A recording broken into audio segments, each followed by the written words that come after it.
प्यारे बच्चों, आज हम देखेंगे इतिहास पाठ 5 प्राचीन भारत में धार्मिक विचार।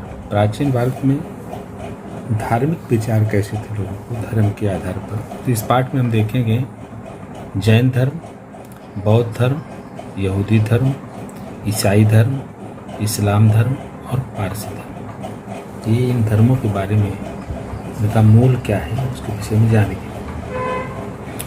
वैदिक युग के अंतिम चरण में यज्ञ करने की विधियों को बहुत ज़्यादा मान्यता मिली। इसलिए उस समय पुरुष प्रधान समाज था और धीरे धीरे नियम कठोर होते गए। लोग पूजा पाठ में बहुत ज़्यादा जोर देने लगे। वर्ण व्यवस्था के नियम और बंधन अत्यंत कठोर बनते गए। मनुष्य के कर्म और पुरुषार्थ की अपेक्षा उनका जन्म किस वर्ण में हुआ, इस पर समाज में उनका स्थान निश्चित किया जाने लगा। जिस कुल में जन्म हुआ उसके आधार पर उनको जातियां बनती गई। तो परिणाम स्वरूप उपनिषदों के समय से ही धर्म का विचार यज्ञ विधियों तक सीमित न रखते हुए उसे अधिक व्यापक बनाने के प्रयास प्रारंभ होते दिखाई देते हैं। परंतु उपनिषदों में आत्मा का स्वरूप, आत्मा का अस्तित्व जैसी बातों पर विचार किया गया था। ये विचार सामान्य लोगों को समझने में जटिल प्रतीत होते थे, कठिन थे, सब लोग नहीं समझ पाते थे। अतः विशिष्ट देवी देवताओं, ईश्वर की उपासना पर बल देने वाले भक्ति पंथों का निर्माण हुआ। अनेक प्रकार के भक्ति पंथ बने, अनेक प्रकार के पंथों का निर्माण हुआ। तो जैसे शिव जी के भक्तों का शैव पंथ, भगवान विष्णु के भक्तों का वैष्णव पंथ, इस तरह से अनेक पंथ बने उसमें। इन देवी देवताओं के विषय में भिन्न भिन्न पुराण लिखे गए और उनकी पूजा की विधि या विभिन्न तरह से उनकी जानकारियों के लिए विभिन्न किताबें या पुराण लिखे गए। ईसा पूर्व 6वीं शताब्दी में सामान्य मनुष्य सरलता से धर्म को समझ सके ऐसा धार्मिक विचार प्रस्तुत करने वाली धाराएं निर्माण हुई। प्रत्येक व्यक्ति को स्वयं की उन्नति का मार्ग खोजने की स्वतंत्रता प्राप्त है, इसका बोध अनेकों को हुआ। इसी बोध द्वारा कालांतर में नए धर्मों का उदय हुआ। तो इस प्रकार से और नए नए धर्मों का उदय होता चला गया। तो विभिन्न प्रकार के धर्म बनते गए, सृजित होते गए। इन धर्मों ने पूरी स्पष्टता से यह कहा गया कि व्यक्ति की उन्नति के लिए जात पात के भेदभाव को कोई महत्व नहीं दिया।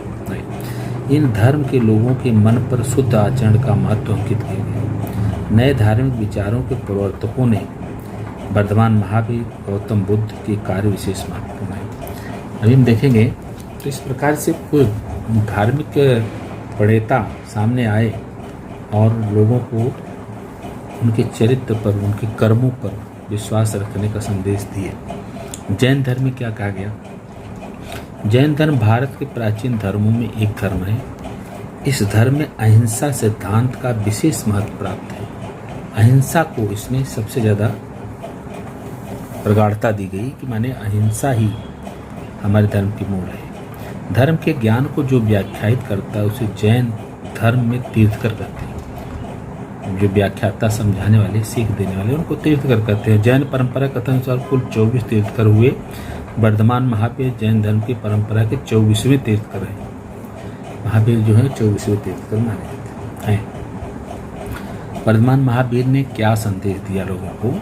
ईसा पूर्व 599 से ईसा पूर्व 527 इसके बीच में वर्धमान महावीर थे। हम जिस राज्य को बिहार नाम से जानते हैं उस राज्य में प्राचीन काल में वृज्जी नामक एक महाजनपद था। वैशाली उसकी राजधानी थी। वैशाली नगर के एक क्षेत्र कुंडाग्राम वर्धमान महावीर का जन्म हुआ। उनके पिता का नाम सिद्धार्थ और माता का नाम त्रिशला था। वर्धमान महावीर ने ज्ञान प्राप्त हेतु गृह त्याग किया। घर बार उन्होंने छोड़ दिया ज्ञान प्राप्त करने के लिए। 12.5 वर्ष की तपस्या करने के उपरांत उन्हें ज्ञान प्राप्ति हुई। यह ज्ञान केवल अर्थात विशुद्ध स्वरूप का था, अतः उन्हें केवली कहा गया। केवली माने केवल उन्हें ही ऐसा ज्ञान प्राप्त हुआ। शरीर को सुखदायी अनुभव होने वाली बातों को होने वाला आनंद और दुखदायी बातों से होने वाली पीड़ा का स्वयं पर कुछ भी प्रभाव न होने देना ही विकारों पर विजय प्राप्त करना है। माने हमको दुख होने का अनुभव और सुख होने का अनुभव इत्यादि सामान्य रूप से महसूस हो, हम उसमें विचलित न हो, इन पर विजय प्राप्त कर लेना, ये उनके अंदर आ गया। जिन, इसलिए उनको जिन अर्थात विजेता कहा जाने लगा। जिन शब्द से जैन शब्द उत्पन्न होता है, विकारों पर विजय प्राप्त करने वाले महावीर, महान महावीर। अतः वर्धमान को महावीर कहा जाता है, इसीलिए वर्धमान महावीर को कहा जाता है। ठीक है, अभी आगे देखें। ज्ञान प्राप्त करने के पश्चात लोगों को धर्म समझाने अथवा धर्म का मार्गदर्शन करने के लिए उन्होंने लगभग 30 वर्षों तक उपदेश किया। 30 वर्ष तक उन लोगों के बीच में रखते रहे और उपदेशित करते रहे। लोग धर्म को बड़ी सहजता और सरलता से समझ सकें, इसके लिए वर्धमान महावीर लोगों के से लोक भाषा अर्धमागधी में बातचीत करते थे। उस समय अर्धमागधी भाषा में बातचीत करते थे। उनके द्वारा बताया गया धर्म शुद्ध आचरण पर बल देता है। शुद्ध आचरण के लिए उनके बताया मार्ग का सार स्वरूप पंच महाव्रत और तीर्थ में समाविष्ट है। पंच महाव्रत उन्होंने बताए और तीर्थ उनका सार धर्म का उसी में निहित है। लोगों को उपदेश करते हुए तीर्थंकरों को जो भी सभाएं थी उन्हें अर्धमागधी भाषा में समवसरण कहते थे और ये समवसरण समानता भाव पर आधारित थे। इन समवसरणों में सभी वर्णों के लोगों को सभी वर्णों को माने उपदेशित करते थे सब लोग। अब देखिए उनका पंच महाव्रत क्या है। उन्होंने पंच महाव्रत में क्या बताया। जिन 5 नियमों का पालन बड़ी कड़ाई और कठोरता से करना पड़ता है उन्हें पंच महाव्रत कहते हैं। पहला अहिंसा, सत्य, अस्तेय, अपरिग्रह, ब्रह्मचर्य, ये 5 उन्होंने बताए। अहिंसा माने जीवों को चोट मत पहुंचाओ, हिंसा मत करो, अच्छा आचरण करो, सत्य बोलो, सच्चाई का आचरण करो। अस्तेय माने चोरी मत करो, किसी दूसरे के स्वामित्व की दूसरे की चीज़ को हड़पो मत, स्वामी के अनुमति के बिना चोरी करना, चोरी न करना, ये सब बताया। अपरिग्रह माने मनुष्य को संपत्ति का संग्रह न करे, आवश्यकता से अधिक, इस प्रकार संग्रह न करना अपरिग्रह। तो ये और ब्रह्मचर्य मीन्स शरीर को सुखद अनुभव होने वाली बातों का त्याग कर व्रतों का पालन करने को ब्रह्मचर्य कहते हैं। तो ये 5 बातें उन्होंने अपने पंचमहाभूत में बताई। त्रिरत्न क्या है? सम्यक दर्शन, सम्यक ज्ञान, सम्यक चरित्र, ये 3 रत्नों को उन्होंने बताया। सम्यक दर्शन, सम्यक ज्ञान और सम्यक चरित्र, ये 3 सिद्धांत त्रिरत्न है। सम्यक क्या अर्थ है? संतुलित होता है, संतुलित रूप से। तीर्थंकरों द्वारा दिए जाने वाले उपदेशों में निहित सत्य को समझना, उनके प्रति श्रद्धा रखना। क्या बातें सत्य है उसको हम जानें और उसको श्रद्धा रखें। सम्यक ज्ञान, तीर्थंकरों द्वारा दिए जाने वाले उपदेशों सिद्धांतों को नियमित रूप से अध्ययन करना, उन्हें श्लोक वार्तों को समझना, उसको पूरी तरह से समझना कि हमको क्या अनुसरण करना है। सम्यक चरित्र, पंच महाव्रतों को कठोरता से आचरण करना, और ये पंच महाव्रत जो बताए इधर उनका कठोरता से पालन करना। उपदेश का सार उनका क्या है? महावीर द्वारा दिए गए उपदेशों में अनेकांतवाद सिद्धांत का उल्लेख होता है। यह सिद्धांत सत्य की खोज के लिए अत्यंत महत्वपूर्ण माना जाता है। अनेकांत शब्द में अंत शब्द का अर्थ पहलू अथवा अंग है। सत्य की खोज करते समय विषय के किसी एक अथवा दूसरे पहलू अथवा अंग पर ध्यान देकर निष्कर्ष निकालने पर सत्य का पूर्ण ज्ञान प्राप्त नहीं होता।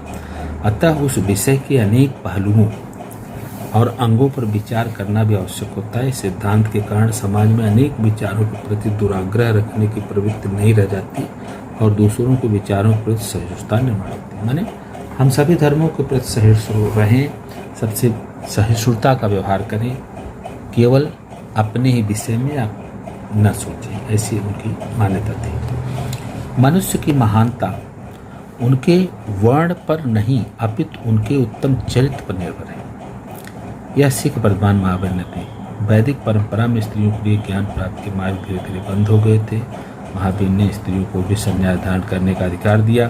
सभी प्राणियों से प्रेम करो, दूसरों के प्रति मन में दया और करुणा का भाव बनाए रखो, जियो और जीनो दो, यह उपदेश उन्होंने दिया। बौद्ध धर्म का प्रचार प्रसार भारत में और भारत के बाहर अनेक देशों में हुआ। गौतम बुद्ध बौद्ध धर्म के संस्थापक थे।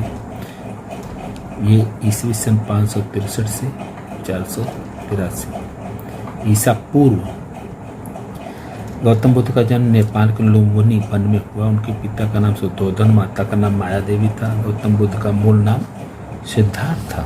उनका मूल नाम सिद्धार्थ था। तो देखिए, उन्हें मानव जीवन का संपूर्ण ज्ञान प्राप्त हुआ, अतः उन्हें बुद्ध कहा गया। मानव जीवन के संपूर्ण ज्ञान को उन्होंने प्राप्त किया, इसीलिए उनको बुद्ध कहा गया। मानव जीवन में दुख क्यों है, यह प्रश्न उनके मन में उत्पन्न हुआ। इसका उत्तर खोजने के लिए उन्होंने गृह त्याग दिया, घर बार छोड़कर के जंगल में चले गए। वैशाख पूर्णिमा के दिन बिहार के गया शहर में निकट उरुवेला नामक स्थान पर एक पीपल के वृक्ष के नीचे ध्यानस्थ बैठे थे। उसी समय उन्हें बोध प्राप्त हुआ, उसी समय उनको ज्ञान प्राप्त हुआ। बोध का अर्थ है सर्वोच्च ज्ञान।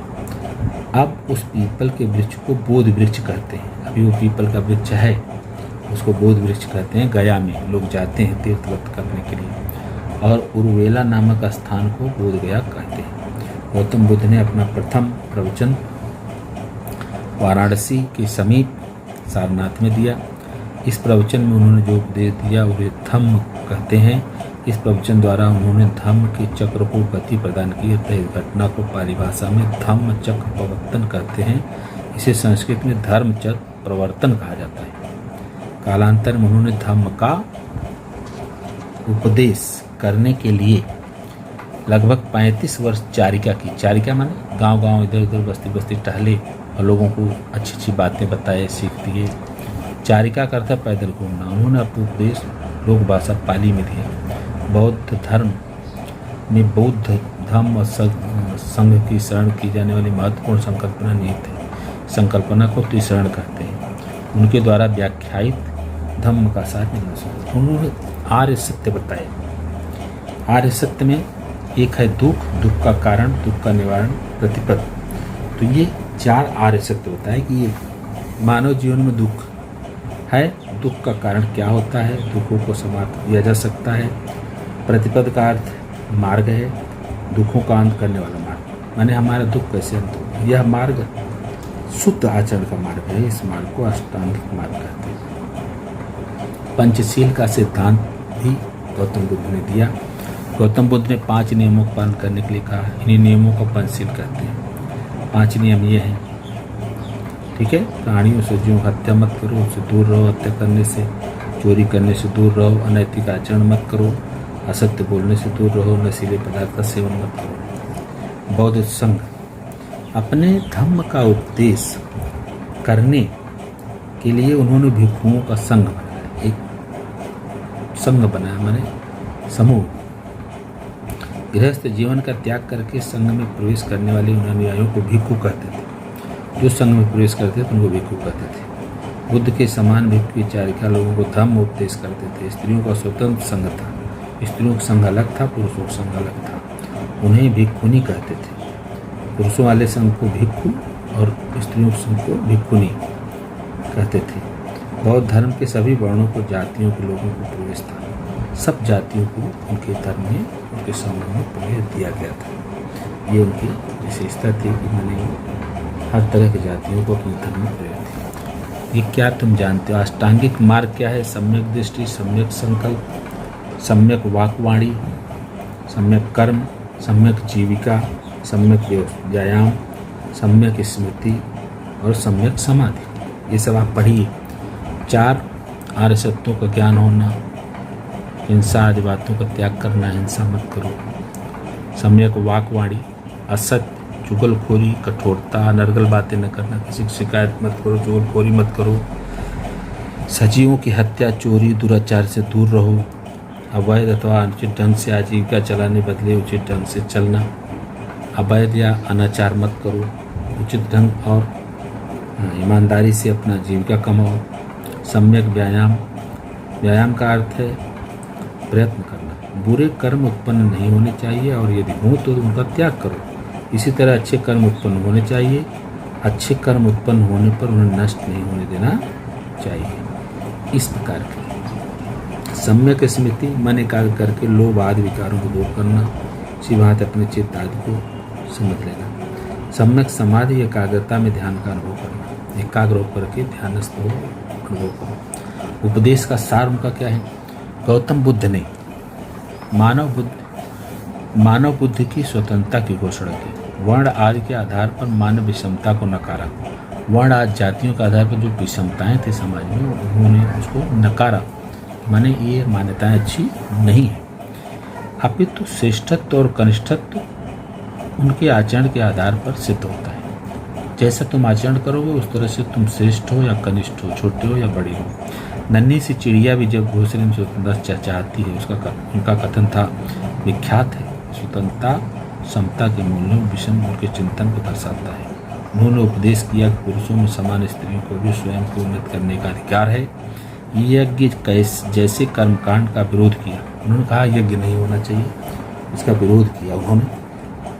उन्हें प्रज्ञाशील आदि मूल्यों का उपदेश किया जो मानव कल्याण साध्य करते हैं। सभी प्राणिमात्र से करुणा करके व्यक्तिमत्व की असाधारण विशेषता थी। मैंने प्राणिमात्र से प्रेम करो और व्यक्तित्व को निखारो। गौतम बुद्ध ने जिस सहिष्णुता का उपदेश किया उस सहिष्णुता ने केवल भारतीय समाज का अपितु संपूर्ण मानव जाति का आज भी पथ प्रदर्शन कर रही है। लोकायत। प्राचीन काल में प्रचलित लोकायत अथवा चरवाक नामक दर्शन भी महत्वपूर्ण है।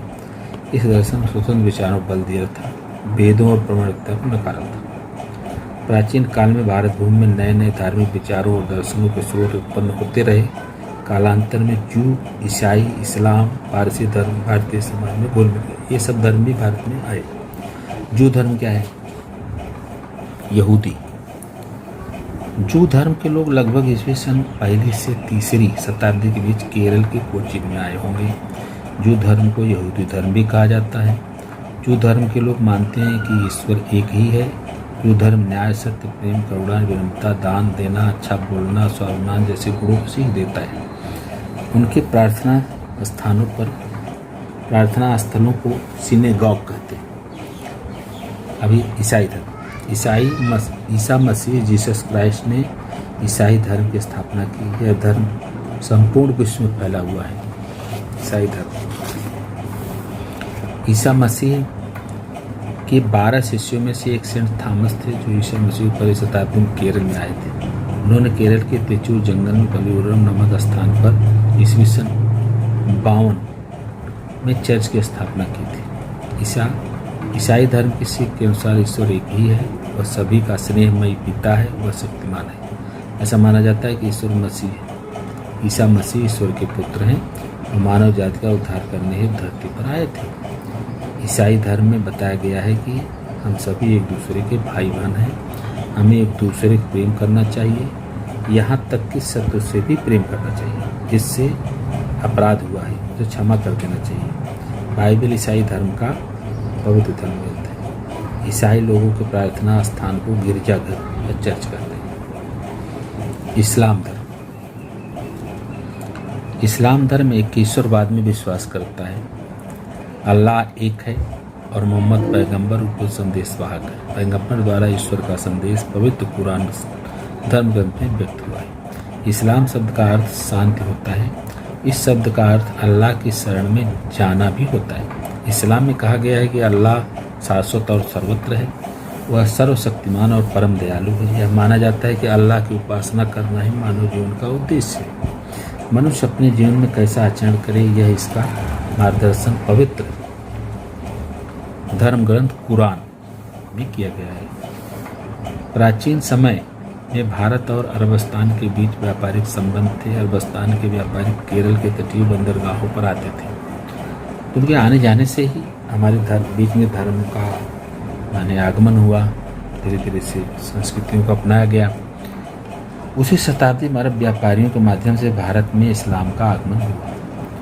इस्लाम धर्म के प्रार्थना स्थल को मस्जिद कहते हैं। अभी पारसी धर्म। पारसी धर्म क्या है? प्राचीन समय से पारसी लोग और वैदिक संस्कृति लोगों के बीच संबंध थे। पारसी धर्म के पवित्र ग्रंथ का नाम था अवेस्ता। ऋग्वेद और अवेस्ता ग्रंथों की भाषाओं में साम्य पाया जाता है। दोनों भाषाओं में मिलती जुलती हैं। पारसी लोग ईरान फारस प्रांतों आए, अतः पारसी नाम से जाने जाते हैं। देखिए फारस, इसलिए पारसी धर्म। ये अतः वे पारसी नाम से जाने जाते हैं। अतः उन्हें गुजरात में आए। कुछ लोगों का मत है कि वे ईस्वी सन की 8वीं शताब्दी में आए होंगे। जरदुश्त पारसी धर्म के संस्थापक थे। उनके ईश्वर का उल्लेख आहुर मज्द नाम से दिया जाता है। पारसी धर्म में अग्नि जल तत्व को समान, वहाँ पर एक अग्नि प्रज्वलित हमेशा रहती है उनके मंदिरों में। उनके मंदिरों में पवित्र अग्नि निरंतर प्रज्वलित रहती है। इन मंदिरों को अज्ञारी कहते हैं कि पवित्र मंदिर स्थल को अज्ञारी कहते हैं। पारसी धर्म की विचारधारा के प्रमुख 3 आचरण तत्व, उत्तम विचार, उत्तम वाणी, उत्तम कर्म, ये 3 आचरण तत्व। तो ये इस तरह से ये हैं। आप देखिए ये यहाँ पे दिया हुआ है, ऐसा उनका सिनेगाग होता है। सिनेगाग यहूदियों का पूजा स्थल। और ये देखिए गिरजाघर ईसाइयों का, ये मस्जिद मुस्लिम इस्लाम धर्मावलंबियों का, और ये है अज्ञारी, ये पारसियों का है। इस तरह से धर्मस्थल होते हैं। मंदिर हिंदुओं को होता है, मंदिर आप जानते हो। अब देखिए खाली स्थान वरो जैन धर्म में अहिंसा सिद्धांत को महत्व प्राप्त है।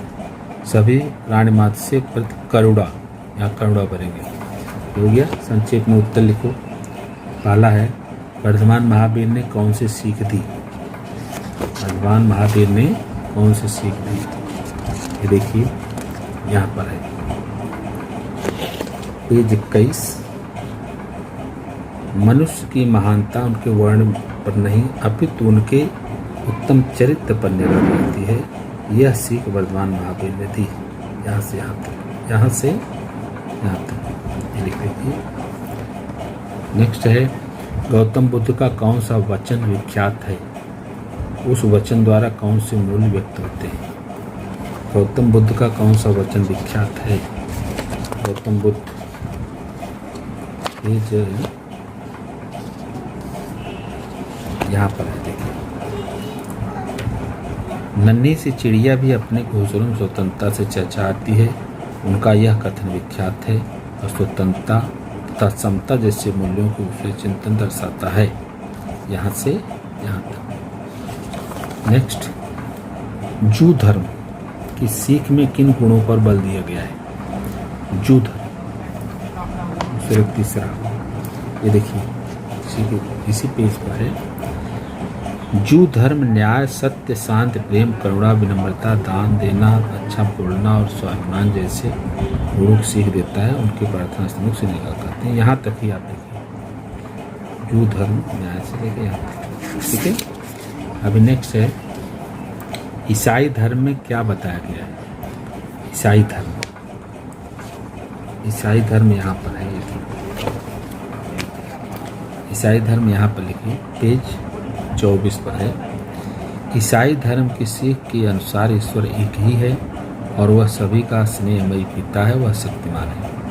ये बताया गया यहाँ से यहाँ तक। नेक्स्ट इस्लाम धर्म की सीख क्या कहती है? इस्लाम धर्म यहाँ है, ये देखिए पेज 24 पर ही है। इस्लाम में कहा गया है कि अल्लाह शाश्वत और सर्वत्र है, वह सर्वशक्तिमान और परम दयालु है। ठीक है। यहाँ से यहाँ तक। पारसी धर्म की विचारधारा का सार क्या है? पारसी धर्म की विचारधारा का सार क्या है? ये देखिए यहाँ से। पारसी धर्म की विचारधारा के प्रमुख 3 आचरण तत्व, उत्तम विचार, उत्तम वाणी, उत्तम कर्म, ये 3 आचरण तत्व पारसी धर्म की विचारधारा का सार है। यहाँ से यहाँ तक। ठीक है। अभी ये आपको लिखना है टिप्पणी आर्य सत्य। आर्य सत्य यहाँ पर है, आर्य सत्य यहाँ से लिखना शुरू करेंगे। आर्य सत्य 4 हैं, 1 2 3 4। ठीक है। तो ये यहाँ से यहाँ तक पूरा लिखना है। ठीक है। ये 4 ये अभी पंचशील भी यहाँ पर देखिए। पंचशील पेज 21 पर है।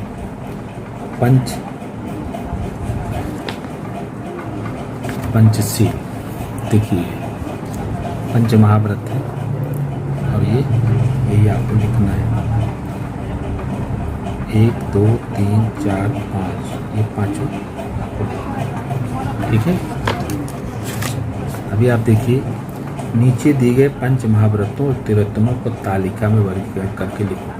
ये आपको एक तालिका इधर बनाया गया है, ये देखिए यहाँ पर पंच महाव्रत और त्रिरत्न। तो पंच महाव्रत में ये आएंगे, आप देख लीजिए 1 2 3 अहिंसा सत्य अस्तेय, और इधर ये पेज पे अपरिग्रह और ब्रह्मचर्य, ये पंच महाव्रत में लिख दीजिए पांचों। और त्रिरत्न में जो बसते हैं देखिए सम्यक दर्शन, सम्यक ज्ञान, सम्यक चरित्र, ये यहाँ लिखना है। सम्यक दर्शन, सम्यक ज्ञान, सम्यक चरित्र, ठीक है। और ये 5 चीजें यहाँ लिखना, अहिंसा सत्य अस्तेय, अहिंसा सत्य अस्तेय, अहिंसा सत्य अस्तेय, और ये अपरिग्रह और ब्रह्मचर्य। प्रश्न नंबर 5, वर्धमान महावीर को जिन क्यों कहने लगे? देखिए यहाँ पर है पेज 20। शरीर को सुखदायी अनुभव होने वाली बातों से होने वाला आनंद और दुखदायी होने वाली बातों से पीड़ा का स्वर कुछ भी प्रभाव न होने देना ही विकारों पर विजय प्राप्त करना है। ऐसी विजय उन्होंने प्राप्त की। उन्होंने माने वर्धमान महावीर ने, यहाँ आप लिख सकते हैं ऐसी विजय वर्धमान महावीर ने प्राप्त की, इसलिए उन्हें जिन अर्थात विजेता कहा जाने लगा। यहाँ से लेकर यहाँ तक, ठीक है। अभी नेक्स्ट, गौतम बुद्ध को बुद्ध क्यों कहा गया? गौतम बुद्ध को बुद्ध क्यों कहा गया? देखिए पेज 22। उन्हें माने गौतम बुद्ध, यहाँ गौतम बुद्ध आप लिखिए। गौतम बुद्ध मानव जीवन का संपूर्ण ज्ञान प्राप्त कर चुके थे, या उन्हें मानव जीवन संपूर्ण ज्ञान की प्राप्ति हो चुकी थी, अतः उन्हें बुद्ध कहा गया, ठीक है। क्योंकि यहाँ लीजिए, क्योंकि गौतम बुद्ध को मानव जीवन के संपूर्ण ज्ञान की प्राप्ति हो चुकी थी, इसलिए उन्हें बुद्ध कहा, ठीक है। तो ये पाठ हो गया खत्म। अभी ये प्रश्न उत्तर आपको लिख करके हमको दिखाना है। धन्यवाद।